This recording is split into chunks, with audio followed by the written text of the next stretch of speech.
মাছের মাথা আর একটু তেল ভাজা করে নিচ্ছি, লাউ দিয়ে বানাবো। মাছ ভাজা, মাছের ডিম, তেল নামিয়ে রেখে কড়াইতে লাউ ঘন্ট সম্বাদ দিয়েছি। ভাতের চাল ভিজিয়ে রেখেছিলাম, এখন এই টকবক জলে চালগুলো ছেড়ে দিব।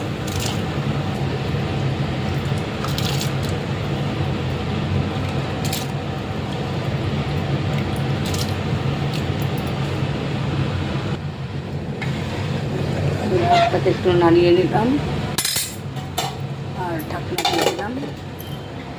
ইলিশ মাছ রান্না করব ডাঁটা আর আলু দিয়ে। ইলিশ মাছ আমরা আজকে আগরতলা থেকে নিয়ে এসেছি, বলেছে বাংলাদেশের ইলিশ। এখন লাউ ঘন্টতে মাছের মুড়ো ছেড়ে দেব, এই ইলিশ মাছের মুড়ো।